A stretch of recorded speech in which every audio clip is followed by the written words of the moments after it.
Today, we're delving into a fascinating aspect of nobility with the question, how do you become a duke? This might feel like stepping into a historical novel, but there's actually a complex interplay of history, social structure, and, in some cases, specific legal procedures involved. Firstly, it's important to understand what a duke is. Traditionally, a duke is a member of nobility, one rank below the monarch but above all other ranks of nobility. The title originates from the Latin dux, meaning leader or commander, reflecting a duke's historical role as a military leader or ruler of a duchy. Now, becoming a duke in the modern era is a bit more complicated than in medieval times. Primarily, dukedoms are hereditary titles in most countries with a nobility system, meaning the title is passed down through the family. If you're born into the right family, you're potentially in line to become a duke. However, in some cases, new dukedoms can be created. In the United Kingdom, for example, dukedoms are often created as a way of honoring individuals for significant service to the country. These new dukedoms are conferred by the monarch, on the advice of the Prime Minister.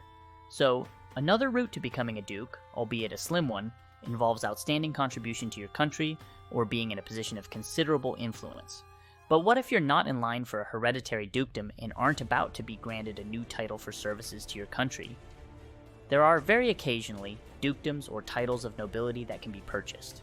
This is not common and often frowned upon, but history records instances where titles have been bought or exchanged under certain conditions. On a cultural and social level, one can become a duke by immersing oneself in the study and preservation of noble traditions, history, and establishments associated with duchies. This wouldn't make you a duke in the legal sense, but it could position you as a respected figure within certain circles that value and uphold these traditions. In conclusion, becoming a duke is largely dependent on birthright, with rare cases of new dukedoms being created for extraordinary individuals.